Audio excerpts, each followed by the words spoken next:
Good morning students. तो प्यारे छात्रों, आज हम फिर आपके साथ हैं कुछ ज़रूरी और महत्वपूर्ण जानकारी के लिए, कुछ छोटी छोटी टिप्स के लिए, कुछ दिशा निर्देशों के लिए जो आपको अपने आने वाले हिंदी के पेपर के लिए इस्तेमाल करना है। तो सबसे पहले आपको ऑल द बेस्ट। दूसरी बात ये कि आप ज़रा सा भी घबराइए नहीं, क्योंकि बेटा ऐसा होता है जब हम किसी भी काम को करने से पहले ही घबरा जाते हैं, नर्वस हो जाते हैं, तो हमें सब कुछ याद होते हुए भी ऐसा लगता है हमें कुछ भी याद नहीं है, हम सब कुछ भूलने लगते हैं। तो अपने आप पर आप बिल्कुल कॉन्फिडेंस रहिए, अपने ऊपर विश्वास रखिए कि आपको जो आता है अच्छा आता है, आप अच्छे मार्क्स करेंगे। सबसे पहले आप अपने अंदर ना पॉजिटिव वाइब्स लाइए कि जो होगा अच्छा होगा, हमें सब आता है। जब आप इस फीलिंग के साथ एग्ज़ाम्स में अटेम्प्ट करेंगे, पेपर को देखेंगे, तो आपको बहुत अच्छा लगेगा। घबराहट के साथ अगर आप पेपर देखेंगे तो आपके मन में घबराहट ही रहेगी कि अरे पता नहीं हमारा पेपर कैसा होगा, पता नहीं कैसा आएगा। तो आप हमेशा पॉजिटिव सोच रखेंगे और उसी सोच से आप सबसे पहले शुरू करेंगे अपना पेपर रीडिंग। तो पेपर रीडिंग बेटा, आपको एक ज़रूरी टिप्स देना चाहूँगी कि पेपर रीडिंग जो आप करेंगे ना, बहुत ध्यान से करेंगे। बहुत ध्यान से मतलब सोच कर समझ कर।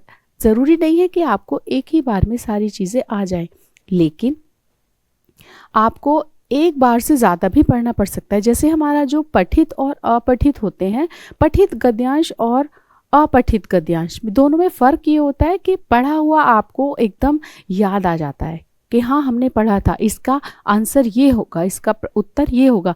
लेकिन जब हम बिना पढ़ा हुआ यानी अपठित पढ़ते हैं तो हमें उसके जो क्वेश्चन के आंसर होते हैं वो ढूंढने में थोड़ा समय लगता है। तो ज़रूरी नहीं है कि आपने एक बार पढ़ा तो आपकी वो बिल्कुल समझ में आ गया।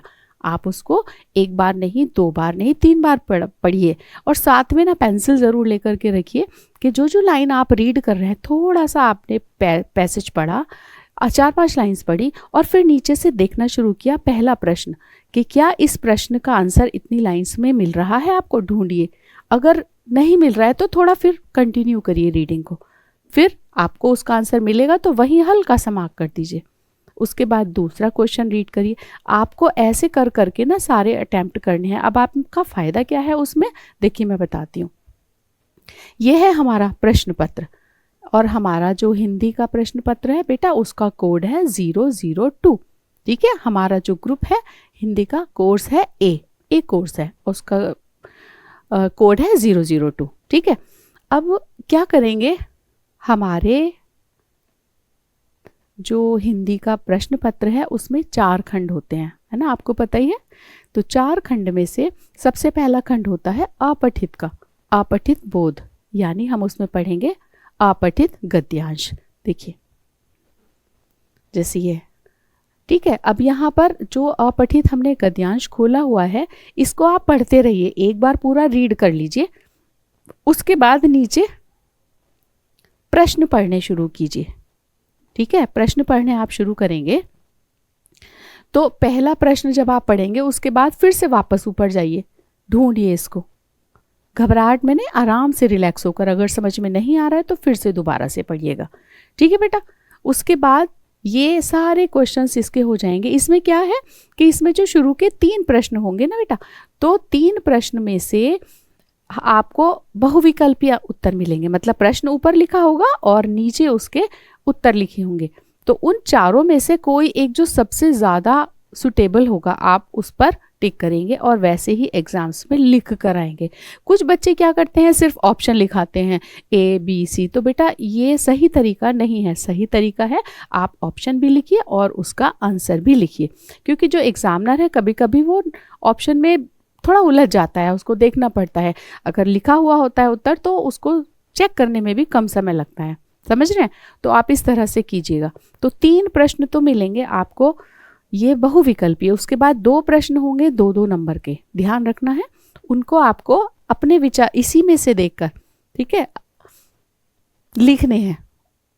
जैसे ये पूरा ये है, देखिए 3 तो हमारे ऐसे थे कि बहुविकल्पीय थे, लेकिन 2 हैं ये, इनको आपको गद्यांश में से देख करके ही लिखना होगा। तो उसके लिए आपको गद्यांश को अच्छे से पढ़ना पड़ेगा और उसको आंसर लिखना पड़ेगा। एक चीज़ और आती है बेटा, देखिए जैसे ये है ना, कूट वाले शब्द आते हैं, कथन, क और खतन, कथन कौन सा सही है कौन गलत है, इस पे थोड़ा सा ज़्यादा ध्यान रखेंगे। क्योंकि जल्दबाजी में कभी कभी होता है कि हमें दूसरा करना है, हम तीसरे पे लगा गए, सिमिलर से लगते हैं, सब एक से लगते हैं। तो इसीलिए आपको क्या करना है, इन्हें बहुत ध्यान से करना है।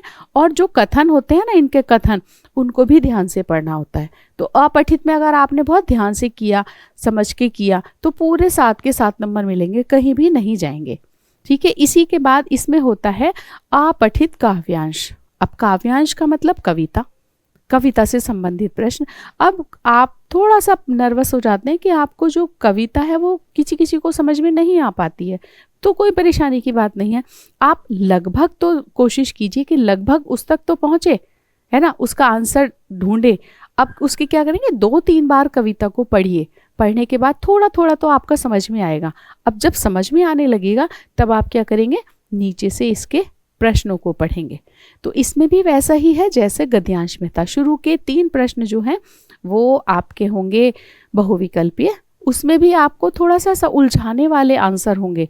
तो आपको अगर जरा सी भी समझ में आ रही होगी कविता में क्या पूछा गया है, तो आप बिल्कुल सही उत्तर पर ही निशान लगाएंगे, वही लिखिएगा।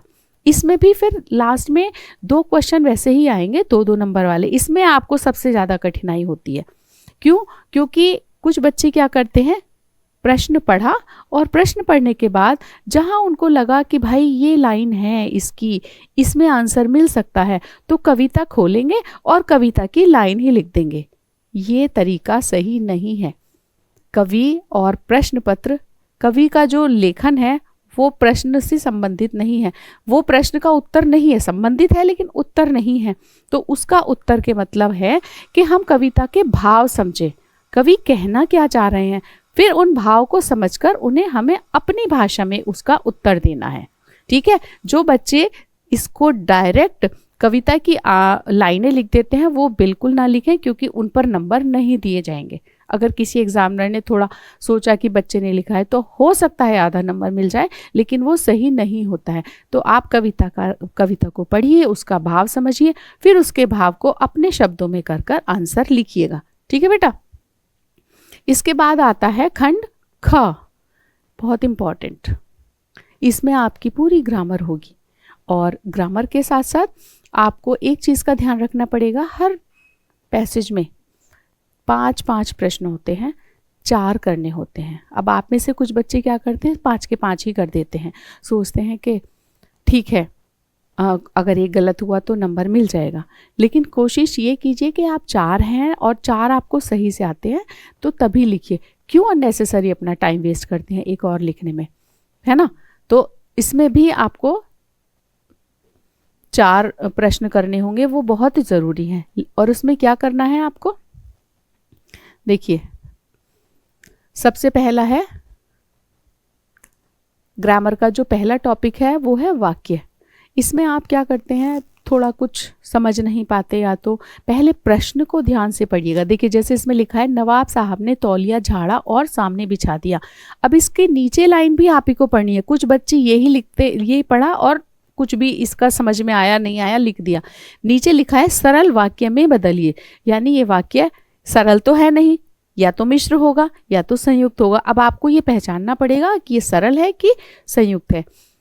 ठीक है, सॉरी मिश्र है या संयुक्त है, दोनों में से तो एक ही है। उसके बाद आपको इसे सरल वाक्य में बदलना है। तो इसी तरह से जैसे ये है, इसमें मिश्र वाक्य में बदलना है, इसको संयुक्त वाक्य में बदलना है। नेक्स्ट है, फिर एक वाक्य दे दिया, उसका भेद पूछ लिया कि कौन सा भेद है, यानी कि इनमें से वाक्यों का कौन सा भेद है वो लिखना है। अब जो एक ये है रेखांकित व उपवाक्य का भेद लिखिए ना, मिश्र वाक्य के भेद होते हैं ना जो, तो उनमें से उन्होंने आपको बता भी दिया कि जो वाक्य है ये कौन सा भेद है, आपको उसका नाम लिखना है। तो मतलब कहने का ये है कि आप जो है बहुत सोच समझकर प्रश्न पढ़ेंगे और उसका उत्तर लिखेंगे। दूसरी बात, हर प्रश्न का नंबर लिखना बहुत ज़रूरी है। आप जल्दबाजी में भूल जाते हैं तो प्लीज़ इतनी भी जल्दबाजी नहीं कीजिएगा, नंबर ज़रूर लिखिएगा। ठीक है बेटा। अब नेक्स्ट टॉपिक आ जाता है वाच्य। सेम ऐसा ही है जैसा हमने अभी वाक्य में बताया था, इसमें भी ऐसे ही है। इनको वाक्यों को बदलना होता, कर्मवाच्य को भाव में, भाववाच्य को कर्म में, या फिर कर्तृवाच्य में, है ना, इस तरह से बदलने होंगे। तो ये आप पढ़ेंगे और ध्यान रखेंगे। तो इसका एक फ़ायदा क्या है, देखिए ये लिखा है कर्तृवाच्य में बदलिए। ठीक, अब कर्तृवाच्य में बदलने का मतलब है कि ये वाच्य जो है वो कर्तृ का तो नहीं है, दो का ही है। तो बेटा हमें क्या करना है कि उन दो में से, मान लीजिए अगर हमें इसे कर्तृ में बदलना है तो इट मीन्स ना तो ये कर्तृ तो है ही नहीं, अब हम इसे कर्म और भाव में से कौन सा है ये हमें पता करना पड़ेगा। ये अगर हमें आता है तो हमें एकदम से पता लग जाएगा, कोई बड़ी परेशानी की बात नहीं है। मीन्स कहने का मतलब ये है कि आपको जो भी काम करना है ना बहुत ध्यान से करना है और आपके नंबर पूरे। आपने जल्दबाजी में किया कि अरे ये तो मुझे आता है कर दूं, पता चला लिखना कुछ था, लिख और कुछ और गए हैं। तो इतनी जल्दबाजी नहीं करना, 3 घंटे का टाइम मिलता है, सफिशिएंट टाइम होता है, आप आराम से कर सकते हैं। लेकिन ये नहीं कि आप उस पर एक ही क्वेश्चन पर टिक कर बैठ गए। कभी कभी बेटा ऐसा होता है कि हमें नहीं आता है, हम सोचते हैं अपने फ्रेंड से पूछ लें या फिर थोड़ा सोच लें। तो उसके लिए आप सोचिए ज़रूर, टाइम उस पर वेस्ट मत कीजिए, उसको वहाँ छोड़ करके और आगे बढ़ जाइए, ठीक है। और एक बहुत अच्छी बात ये बतानी चाहती हूँ कि आपको ना, आप सारे जो खंड है खंड वाइज ही अटेम्प्ट कीजिए, खंड क, खंड ग, खा, गा, घा, तीनों चारों ऐसे क्रमानुसार, ठीक है। क्रमानुसार आप प्रश्न पत्र को पढ़िए और उसी के अनुसार उसको उत्तरों को लिखिए, तभी आपका जो एक आदर्श उत्तर पुस्तिका तैयार होगी प्रश्न पत्र की। तो टीचर भी देखकर खुश होता है कि बच्चे ने अच्छा अटेम्प्ट किया है, वो आपके नंबर कहीं ना कहीं ऐसे अननेसेसरी नहीं काटेगा जब आप ढंग से काम करेंगे तो, ठीक है। कई बार टीचर उलझ जाता है, एक प्रश्न यहाँ लिख दिया, दूसरा प्रश्न वहाँ लिख दिया, तो ऐसा नहीं कीजिए, ठीक है। और सबसे इम्पॉर्टेंट बात यह है कि अब आपके पास टाइम बहुत कम है, तो आप उन चीज़ों पर बिल्कुल भी समय व्यर्थ नहीं कीजिए जो आपको बिल्कुल भी समझ में आ ही नहीं रही है या अब तक आपने पढ़ी ही नहीं है। तो आप कोई चैप्टर ऐसा है आपने नहीं पढ़ा है, आप पूरा चैप्टर नहीं पढ़ सकते हैं, तो आप उसका सारांश पढ़ लीजिए, है ना। सारांश पढ़कर आपको समझ में आ जाएगा कि इसमें क्या है। और जैसे क्षितिज में है, गद्य खंड है, काव्य खंड है, 2 खंड है, तो कोई भी ऐसे 2 गद्य खंड और कोई भी ऐसे 2 काव्य खंड इतने अच्छे से तैयार कर लीजिए कि अगर कुछ भी ना मिला तो शायद उनमें से कुछ ज़रूर मिल जाए। आपका मन कर रहा है कि आप बहुत सारे नहीं पढ़ सकते हैं, तो 4-4 हैं हमारे पास या 5-5 हैं, तो उनमें से एक आध स्किप ज़रूर कर सकते हैं, लेकिन जो करेंगे उन्हें बहुत अच्छे से करिए ताकि अगर उसका आंसर मिल गया तो आपका 100% वो सही हो, ठीक है बेटा। अब इस तरह से हम ग्रामर का ही पोर्शन कर रहे हैं आगे। अभी ये आ गए आपके तीसरा प्रश्न आ गया आपका पद परिचय, ठीक है। पद परिचय तो आपको पता ही है, आपने पढ़ाई है। एक शब्द दे दिया जाता है, उसके नीचे रेखा खींच दी जाती है और उस रेखांकित शब्द का हमें पद परिचय देना होता है। आपको पता ही है उसमें पद परिचय में क्या देते हैं, संज्ञा देते हैं, सर्वनाम होता है उस पे दे देते हैं, क्रिया पे दे देते हैं, विशेषण पे दे देते हैं। तो जैसा भी जो भी शब्द हो उसके अनुसार आपको जैसा सिखाया गया है उसके अनुसार काम कीजिएगा, ठीक है। जरूरी करना है ये, तभी आपको नंबर मिलेंगे। उसके बाद अलंकार, अलंकारों को देखिए बेटा, जैसे इसमें लिखा है, मैं अधिकतर आपको क्लास में बोलती ही थी, अब मुझे नहीं पता कि आप कितना समझते थे। तो अलंकार हमें याद करने पड़ते हैं और अलंकारों को पहचान कर सिर्फ उसका नाम लिखना होता है और 1 नंबर आपका। तो इसमें भी 5 प्रश्न होंगे, 4 करने हैं, 1 आपका। तो जो आपको सबसे ज़्यादा समझ में आ रहा है आप उसे कीजिए। और एक इम्पॉर्टेंट चीज़ बता दूं, आप में से कुछ बच्चे अभी भी कंफ्यूज हैं कि अलंकार कौन से हैं, ठीक है। देखिए, अनुप्रास, यमक और श्लेष ये हमारे सिलेबस में नहीं है, ये 9th के सिलेबस में है, तो इसीलिए इनको आप छूना ही नहीं है। हमारे सिलेबस में है उपमा, रूपक, उत्प्रेक्षा, मानवीकरण और अतिशयोक्ति, ये 5 अलंकार हैं। और जहाँ तक मेरा अनुभव है तो 5 अलंकारों में से हर अलंकार का एक उदाहरण यहाँ पर आता है, ठीक है। अब समझ आपकी है कि आप उसको पहचान कर किस तरह से लिख रहे हैं। तो 5 अलंकार ये हैं, रूपक, उपमा, रूपक और उत्प्रेक्षा, मानवीकरण और अतिशयोक्ति। इन 5 पर ही आप ज़्यादा फोकस करेंगे। अगर पढ़ भी रहे हैं तो इनको ही पढ़ेंगे, अनुप्रास, यमक और श्लेष को बिल्कुल भी नहीं पढ़ेंगे, ठीक है। चलिए फिर हमारा नेक्स्ट खंड शुरू हो जाता है, गद्य खंड, और इसमें भी वही मिलेंगे प्रश्न।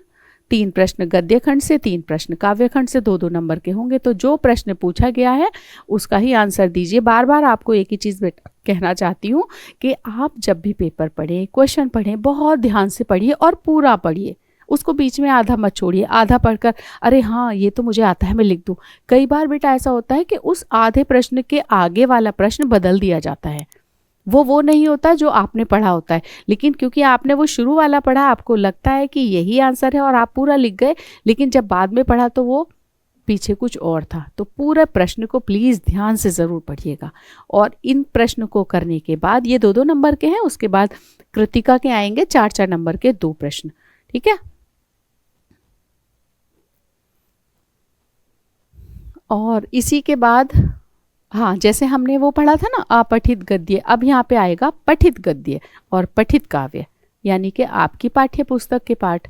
तो उन पाठों से संबंधित प्रश्न पूछे जाएंगे, और वो प्रश्न भी कितने बढ़िया हैं, सब बहुविकल्पी हैं। आपको सही ऑप्शन पर टिक करना है और लिखना है, 5 नंबर पूरे, ऐसे ही काव्य में, ऐसे ही गद्य में। तो इसको बिल्कुल भी छोड़ना मत, बिल्कुल भी मत छोड़ना, और फटाफट आपको, अगर आपने पढ़ा है तो आ जाएगा। इसीलिए कह रही हूँ कि आपसे कि आप हर पाठ का सारांश जरूर पढ़ें, ताकि आपको पता लग जाए कि इस पाठ में है क्या।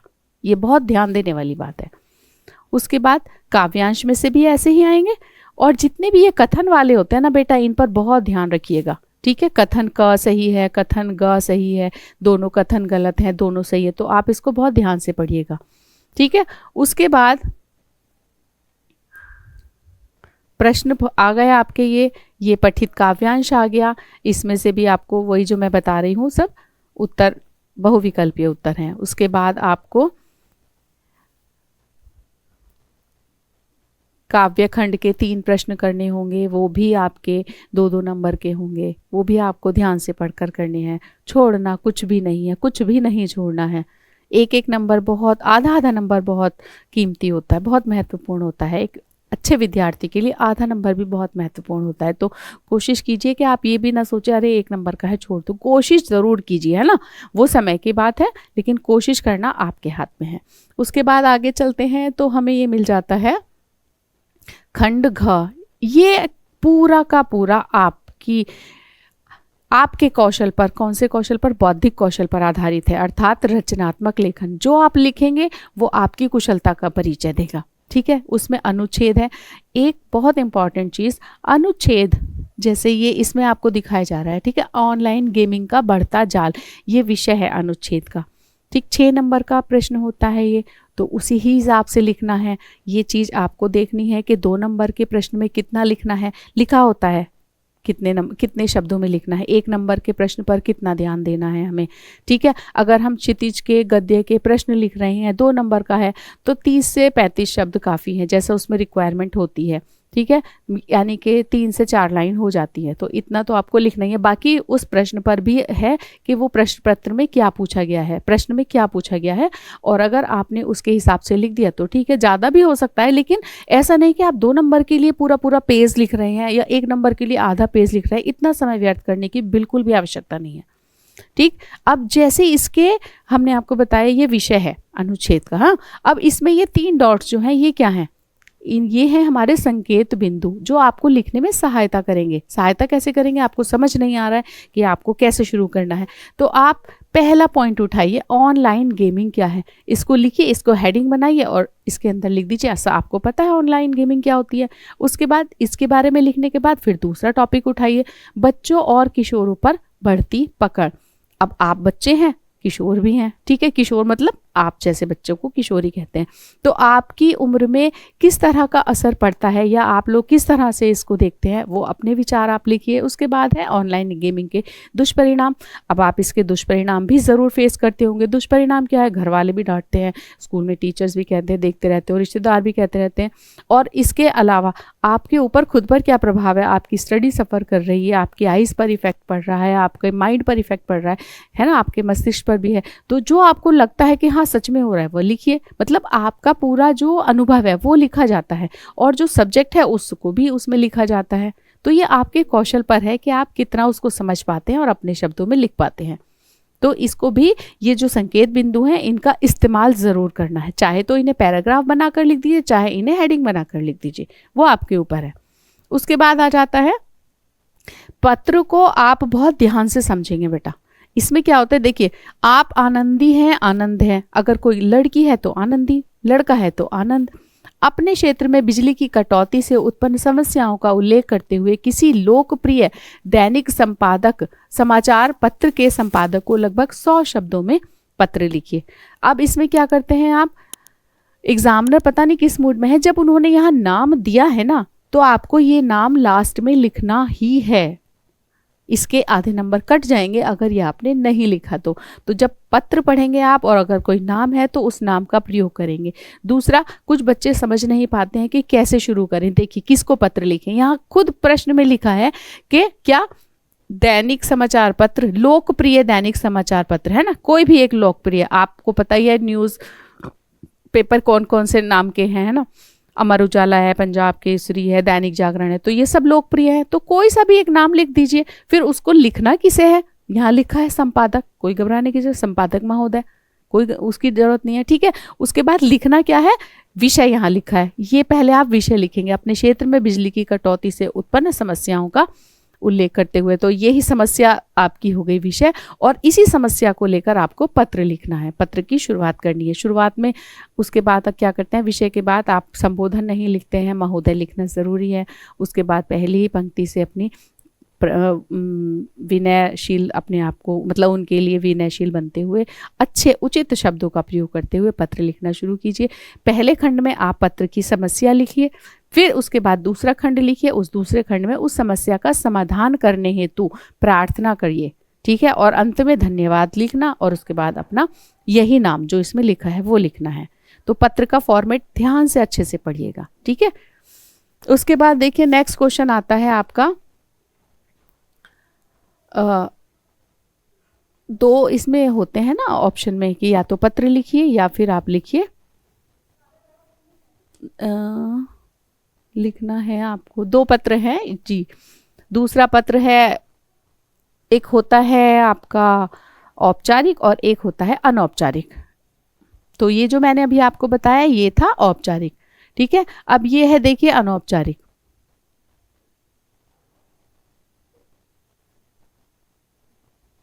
इसी में ही आप आनंदी हैं, आनंद है, छोटे मोटे रोगों के लिए आपकी दादी माँ द्वारा बताए गए घरेलू नुस्खों को संकलित करके आपने एक पुस्तक बनाई है जिसका नाम आपने दादी माँ के घरेलू नुस्खे रखा है। पुस्तक के प्रकाशन के अवसर पर आपकी अपनी दादी माँ को आमंत्रित करते हुए उन्हें लगभग 100 शब्दों में पत्र लिखिए। ये हो गया आपका अनौपचारिक पत्र। जिन बच्चों को ये लिखना नहीं आ पा रहा है या उन्हें समझ नहीं आ रहा है किस तरह से लिखें, भाषा का सही प्रयोग नहीं कर पा रहे हैं, तो सिंपल है, साधारण, आप इसे लिख लीजिए। ये आप अपने शब्दों में लिख सकते हैं। इसका विषय भी ऐसा है कि आपको पता है, ठीक है। इसमें कोई ऐसी फॉर्मेलिटी नहीं है, ना इसमें आपको विषय लिखना, ना धन्यवाद लिखना। सीधे जिसको पूछा गया है उनको पत्र लिखेंगे। बड़े हैं तो आपको क्या संबोधन करना है ये भी आपको पता ही होगा, ठीक है। तो इन दोनों में से एक लिखेंगे। उसके बाद फिर है आपको स्ववृत्ति यानी बायोडेटा लिखना चाहें लिख लीजिए, नहीं तो आपको अगर ये नहीं आ रहा है, इसमें अपनी सारी, किसी जैसे होता है ना जॉब के लिए जाते हैं तो उसकी फॉर्मेलिटी करते हैं, उसमें पूछते हैं सारा, तो आपका शैक्षिक विवरण क्या होता है, आपकी जो शौक क्या होते हैं, आपकी पढ़ाई लिखाई क्या है, सारी डिग्रियां वो लिखी जाती हैं। अगर आपको ये समझ में आता है ये लिखिए, नहीं आता है तो साधारण सा है बिल्कुल, आप ईमेल लिख लीजिए, ठीक है। अब ईमेल में भी देखिए बेटा क्या है, आप प्रेरणा और प्रेरक हैं, ये नाम है आपके, इसका मतलब आपको इन नामों को प्रयोग करना है। आपके क्षेत्र में सफाई व्यवस्था चरमराई हुई है। अब चरमराई का अर्थ तो पता ही होगा, खराब हो रखी है, ठीक। सफाई कर्मचारी अक्सर अनुपस्थित रहते हैं। नगर निगम अधिकारी को इससे अवगत कराते हुए लगभग 80 शब्दों में ईमेल लिखिए। अब देखिए इसी में ही शब्द है, इसी में ही आपको लिखना है कि किसको लिखना है, नगर निगम अधिकारी को। और विषय क्या है इसका, कि आपके क्षेत्र में सफाई व्यवस्था खराब हो रही है, तो ये आपका विषय हो गया। और ये आपको जिसको लिखना है उनकी ईमेल, अपना ईमेल। अगर आपको नहीं आ रहा है समझ में तो ईमेल ना लिखें, ABC अपनी लिख दें, XYZ दूसरे की लिख दें, लेकिन इसमें है तो आप इसी को ईमेल लिखेंगे, ठीक है। उसके बाद ईमेल का फॉर्मेट, उसके बाद विषय, संबोधन के बाद विषय के बाद संबोधन, और उसके बाद अपनी जो भी आपकी विषय वस्तु है जो पूछा गया है उसके बारे में लिखना है आपको। तो ये चीज़ें थोड़ा सा ध्यान रखना है, आप कर लेंगे, 100% कर लेंगे, आपको आता है, आपको सबने सिखाया, आपने खुद भी पढ़ा है, तो घबराना नहीं है, अच्छे से आराम से लिखना है, ठीक है।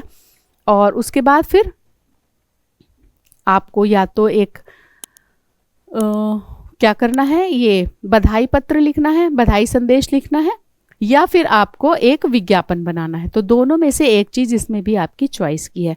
तो आपको अगर विज्ञापन समझ में आता है विज्ञापन लिख लीजिए, वरना संदेश लिख लीजिए। संदेश जिसको बताया है, जैसा बताया है उस तरह से संदेश भी आपको लिखना पड़ेगा, संभाल कर पढ़ना पड़ेगा। जैसे इसमें है आपके हिंदी शिक्षक और शिक्षिका का नया काव्य संग्रह प्रकाशित हुआ है। काव्य संग्रह मीन्स कि उन्होंने कोई पुस्तक लिखी है जिसमें कविताएं ही हैं। तो उन्हें इस अवसर पर बधाई देते हुए लगभग 80 शब्दों में एक बधाई संदेश लिखिए। तो अपने अध्यापक को आप बधाई देते हैं, हिंदी स्कूलों में भी तो देते हैं, आप वैसे ही लिखना है, इसमें कोई घबराने वाली बात नहीं है। और एक चीज़ ध्यान रखना, अगर यहाँ पर कोई बधाई संदेश है तो उस संदेश में बधाई शब्द इस्तेमाल होना ज़रूरी है। अगर यहाँ पे कोई शुभकामना संदेश मांगा है तो उसमें शुभकामना होना ज़रूरी है। ये आप नहीं लिखेंगे तो उसके बिना अधूरा लगेगा, एक शब्द के बिना ही अधूरा हो जाएगा। तो इस चीज़ का आप ध्यान रखेंगे। किसी त्योहार पर, पर्व पर, किसी पे भी आ सकता है। बधाई आई तो आप बधाई ज़रूर लिखेंगे, शुभकामनाएं हैं तो शुभकामनाएं ज़रूर लिखेंगे। ठीक है बेटा, तो ये तो हो गया पेपर डिस्कस। अब जो बहुत इंपॉर्टेंट चीज़ है, आपको बिल्कुल ना तो घबराना है, छोटी छोटी गलतियां नहीं करनी है। और सबसे अच्छी चीज़ है कि जो आपको करनी चाहिए, खंड की तरह हर खंड को अपनाना है, हर खंड वाइज आपको काम करना है। ठीक है, अब उसमें मान लीजिए अपठित गद्यांश है, एक ही पेज पर कीजिए। मतलब अगर एक पेज पर नहीं आ रहा तो आप दूसरा कर लीजिए, और दूसरे के बाद जो अपठित काव्यांश है वो तीसरे पे करेंगे, वो उसी से शुरू नहीं कीजिए। हर क्वेश्चन के लिए, हर प्रश्न के लिए नया पेज ही आप चुनिए, तो उससे आपका जो स्किल है वो पता चलेगी। आपको कंफ्यूज नहीं होंगे। आप खुद भी जब आप लास्ट में, जब आपका पेपर हो जाएगा, आप चेक करेंगे तो आप नंबर वाइज कर लेंगे, ये फटाफट हो जाएगा। एक दूसरे के अंदर लिखा रहता है तो थोड़ा सा उलझन होती है, ढूंढना पड़ता है, ऐसे ही एग्जामिनर को भी ढूंढना पड़ता है। तो सबसे अच्छा पॉजिटिव रहिए, ठंडे दिमाग से प्रश्न पत्र पढ़िए। हर एक प्रश्न का आपको उसके अनुसार उत्तर देना है, लेकिन पूरा प्रश्न पढ़ने के बाद फिर उत्तर दीजिए, और बिना घबराए देखना आपका सबसे अच्छा पेपर होगा। I wish all the best. आप बहुत अच्छा करेंगे, बिना घबराए करेंगे, और सबसे अच्छे अंक आप ही के आएंगे। अपने ऊपर भरोसा रखिए, बिना घबराए, बिना डरे काम करते रहिए। ठीक है, अभी से आपके लिए ऑल द बेस्ट।